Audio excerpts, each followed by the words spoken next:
Hello guys, आपका study take Maharashtra board में हार्दिक स्वागत है।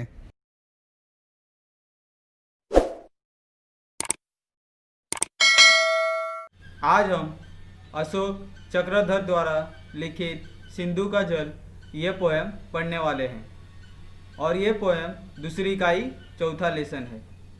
सिंधु का जल, इसमें सिंधु नदी का वर्णन किस प्रकार करते हैं हम ये पढ़ने वाले हैं। इसमें अशोक चक्रधर जी ने कहा है कि सतत प्रवाहमान जीवन की पहचान, यानी जो हमेशा बहने वाली नदी, और ये हमारे जीवन का एक पहचान है। मैं एक गीली हलचल हूँ, मेरे स्वर में कलकल है। अब नदी अपने स्वयं के बारे में, यानी वो आत्मकथा, ये अपने जो सिंधु नदी है वो अपनी आत्मकथा कहते हुए कहती है कि मैं एक गीली हलचल हूँ, मेरे स्वर में कलकल है। यानी जो मेरी धरती है हमेशा गीली रहती है, मैं और स्वर कलकल करके हमेशा बहती रहती हूँ, मैं जल हूँ। ये सिंधु नदी अपने बारे में आत्मकथा कहते हुए कहती है। सिंधु यानी धरती पर सभ्यताओं का आदि बिंदु। अभी सिंधु यानी जो हमारा सभ्यताएं हैं सिंधु घाटी से जुड़ी हुई है, इसीलिए जो सिंधु नदी है वो अपनी सभ्यताओं के बारे में उसके ऊपर ध्यान केंद्रित करती है।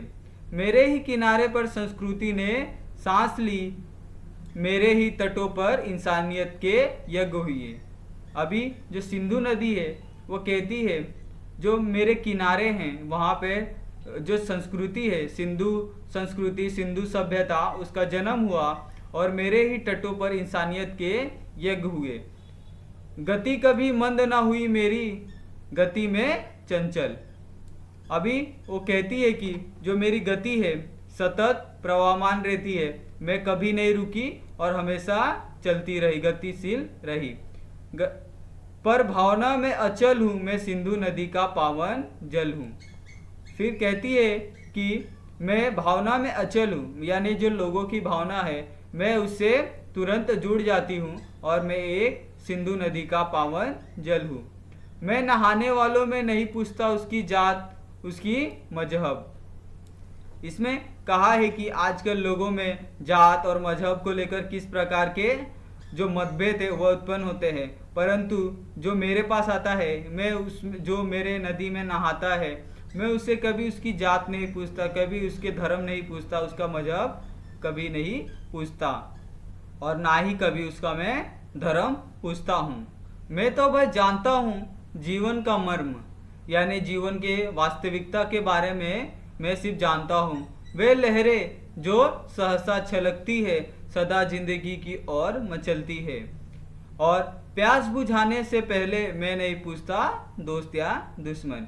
जो सिंधु नदी है वो अपना जो व्याख्यान करते हुए कहती है कि मैं एकदम मर्म हूँ, लोगों की भावना मुझे समझती है, जो सहसा उछलती है, सदा जिंदगी की ओर मचलती है। यानी मैं हिलती डोलती हमेशा सदा बहती रहती हूँ। प्यास बुझाने से पहले मैं कभी किसी को अपना दोस्त या दुश्मन करके नहीं पूछती, जो भी मेरे पास आता है मैं उसकी प्यास बुझाती हूँ। फिर इसमें जो सिंधु नदी है वह कहती है कि मैल हटाने से पहले नहीं पूछता मुसलमान या हिंदू, मैं तो सबका हूँ और जी भर के पिए। और सिंधु नदी ने यह भी कहा है कि मैल मिटाने से पहले नहीं पूछता मुस्लिम या हिंदू। जो लोग अपना पाप धोने या मेरे में स्नान करने आते हैं उनसे मैं कभी नहीं पूछता क्या तुम हिंदू हो या मुस्लिम हो, मैं तो सबका हूँ और जी भर के पियो।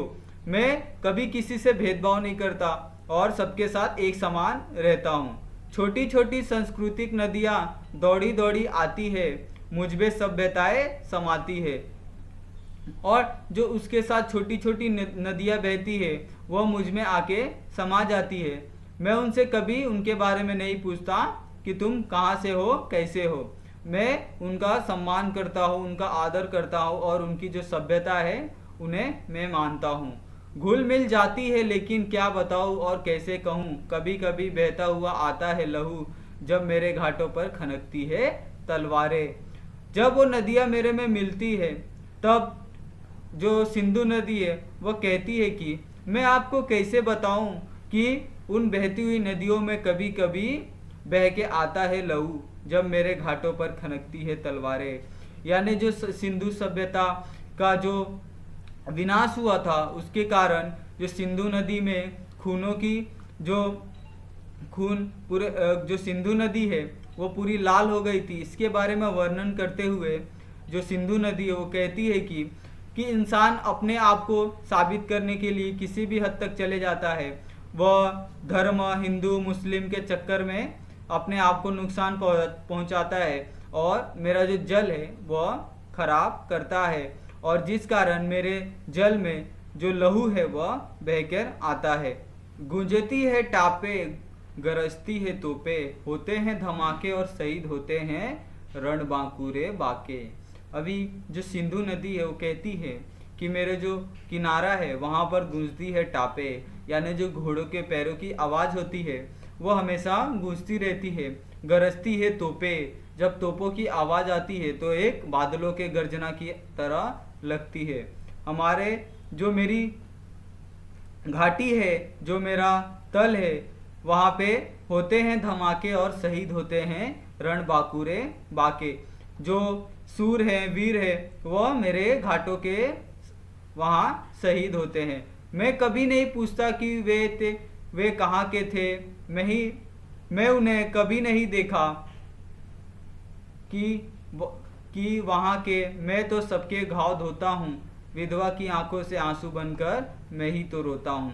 अभी जो सिंधु नदी है वो कहती है मैं इनसे कभी नहीं पूछता कि वे कहाँ के हैं, कि मैं उन्हें कभी नहीं देखा, और मैं उनसे कभी नहीं पूछता कि तुम मेरे जो जल का उपयोग अपने घाव धोने के लिए करते हो। मैं उनमें कोई भेदभाव नहीं करता। और जो विधवा औरतें हैं यानी कि जिनके पति शहीद हो जाते हैं, मैं उनके जो आंसू है मैं आंसू बनकर उनमें से बाहर आता हूँ।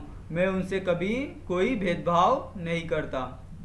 ऐसे बहू या वैसे प्यारे मनुष्यों बताऊं कैसे, मैं सिंधु में बिंदु हूँ, बिंदु में सिंधु हूँ, लहराते बिंबों में झिलमिलाता इंदु हूँ। और कहते हुए आखिरी पंक्ति वो कहती है कि ऐसे बहू या वैसे प्यारे मनुष्यों बताओ कैसे, मैं सिंधु में बिंदु हूँ, बिंदु में सिंधु हूँ, लहराते बिंबों में झिलमिलाता इंदु हूँ। अभी वो पूछती है कि आप ही लोग बताओ कि मैं कैसे बहूँ जो मेरे प्यारे मनुष्य हो, बताओ मैं सिंधु में बिंदु हूँ, मैं आप बताओ कि मैं क्या कैसे बहूँ कैसे रहूँ, ये सब उनसे पूछती है। और कहती है कि लहराते बिंबों में झिलमिलाता इंदु हूँ, और जो मेरे लहराते हुए कलकल बहती हुई जो धारा है उसमें जो चांदनी रात की जो झिलमिलाती चंद्रमा है वह मुझ में किस प्रकार दिखाई देती है। आप लोग ही बताओ कि मैं कैसे बहूँ और किस प्रकार आगे बढ़ूँ। इसमें कुछ शब्द संसार दिए हैं, जैसे प्रवाहमान यानी गतिशील निरंतर प्रभावित होते रहना, हमेशा बहते रहना। मजहब यानी धर्म, मर्म यानी सार, टापे घोड़ों के पैरों के जमीन पर पड़ने का शब्द आवाज, रणबांकुरे यानी बहादुर वीर योद्धा, बिंब यानी छाया आभास, इंदु यानी चंद्रमा, घाव धोना यानी मरहम पट्टी करना, घाव साफ करना। इसमें ये कुछ कठिन शब्द दिए हैं।